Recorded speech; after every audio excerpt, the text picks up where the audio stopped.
CBT News, the voice of the retail automotive industry. Good morning, everyone. Welcome back to CBT News. I'm BRIDGET FITZPATRICK. Thanks so much for joining us today. With the election only 7 weeks away, both major party candidates have made their stop in the auto-centric state of Michigan. Both Biden and Trump realize the importance of the swing state as it was instrumental in the 2016 election. Both candidates focused heavily on Michigan last week, laying out their policies for the auto industry. While both candidates are aiming to increase production and boost jobs, both have very different methods of getting there. While Biden wants to expand global trade, Trump was quick to withdraw the U.S. from the Trans-Pacific Partnership, a massive deal negotiated by the Obama administration. Trump has focused more on the bordering countries of Canada and Mexico, renegotiating the North American Free Trade Agreement and replacing it with the USMCA.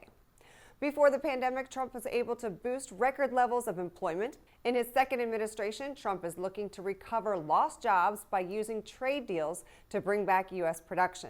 Biden's proposal emphasizes on the auto industry, with a presidential candidate claiming to bring 1 million new jobs to the American auto industry. Biden's plan is heavily reliant on the increase in government spending.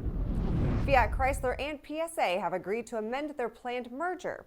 The executive boards of both companies made the decision to move forward with the combination agreement made in December of 2019. Moving forward with the merger will allow the companies to maintain a 50-50 balance on the economic value of the combined enterprise. The new entity will be called Stellantis, and the deal is expected to close during the first quarter of 2021. After spending nearly 2 years in Japanese custody, former Nissan executive Greg Kelly appeared in court on the opening day of his trial. Kelly is accused of assisting his former boss, Carlos Ghosn, in hiding tens of millions of dollars of pay from regulators. Kelly appeared on trial alone as Ghosn escaped Japan last year, fleeing to Lebanon. In court, Kelly pleaded not guilty, stating that his discussions with Mr. Ghosn were premised on being legal and for the benefit of Nissan. General Motors is playing the game known as the EV market, and CEO Mary Barra says they intend to win. During the web presentation for the RBC conference, Barra claimed that EVs represent the key growth segment for General Motors. Barra said, quote, "We are going to win in EVs and give our customers an amazing ownership experience," end quote. Barra also said that GM had allocated more than $20 billion in capital and engineering resources to EVs and battery development.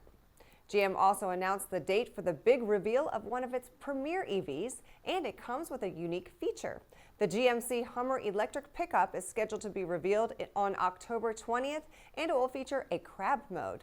In a short video shown on Monday, GMC showed reporters the Hummer's 4-corner steering and crab mode that will allow the vehicle to move diagonally. GMC says that this new feature is custom-made for off-roading customers. The Hummer is expected to offer up to 1,000 horsepower and up to 11,500 pounds fleet of torque. Coming up next on CBT News, we talk with Victor Antonio, sales trainer and motivational speaker. This segment brought to you by ELEN Solutions.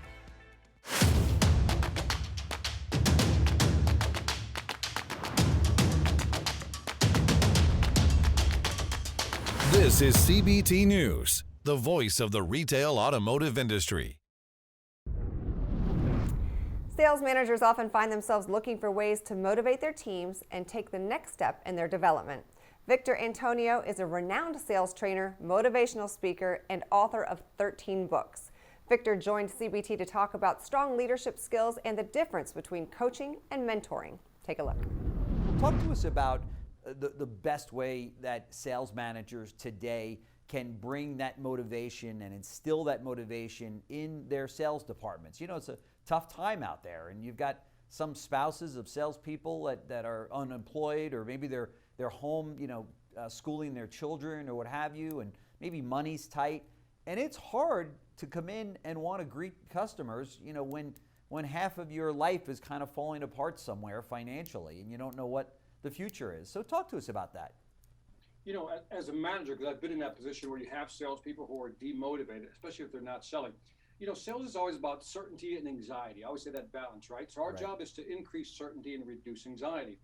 And so a big thing a manager can do is figure out how to reduce the salesperson's anxiety. What are they struggling with? Yeah. Is it the presentation, right? Is it the pitch? Is it negotiating? Is it positioning? What is it? And each salesperson requires like a tailored suit, a customized fitting. Yeah. And there was a study, I think it was done by Forrest or Gartner, and I'll apologize for not knowing which one, but said every manager should spend minimum 3 hours a month coaching their salespeople. So that would be the big question: is how much time are you as a sales manager coaching your salespeople? And then, Jim, somebody asked me this question on my live stream. Says, Victor, what's the difference between coaching and mentoring? And I was like, that's a really good question. I thought about it, and to me, the difference is this: a coach will give you instructions, right? Almost like a baseball coach or a golf coach. Don't hold the club like that. Aim it like this. Put your hips like this. Swivel like that. Don't turn. Look down. Keep it down. Right. Right. But the mentor is that person who gives you that moral support. Yeah. The one you can talk to when you go into that little funk. You just lost a couple of people that just didn't buy you. Thought they were going to buy it. Came back, says, nah, not going to do it, or went somewhere else. And I think that's what sales managers have to be, more than just a coach. That's the easy part, I think. Yeah. Being a mentor, the emotionally supportive person, that's what they have to be more of today. That's right. That's right. I agree. I agree. And in times like this, managers and those coaches that you're talking about are so vitally important, right? Because that salesperson that's out there, you just never know where their head is at on any given day, right? Because there's so much going on. So it's important, to your point, to have those one-on-ones, and do those.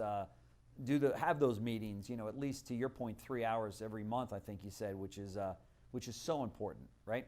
I mean, imagine for a moment that one of your salespeople is not hitting, and our tendency in the past has always been, why aren't you hitting your number? What's going on? Right. This whole scolding approach. Yeah. But what if you just walk up to you slide up to your sales guy and said, I notice you're not hitting your certain numbers, certain things are being done.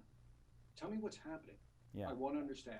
Yeah. You know what I mean? A more empathetic approach to try to bring them on board, pull them in emotionally.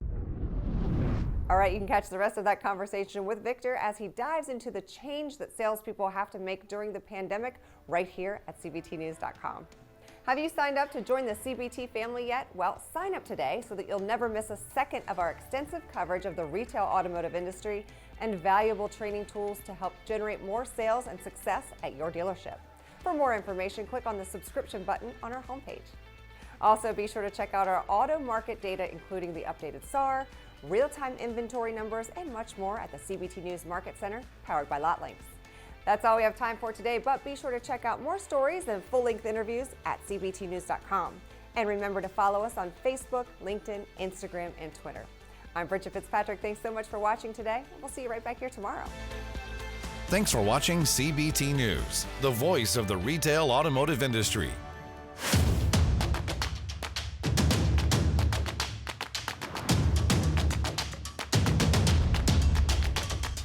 This is CBT News, the voice of the retail automotive industry.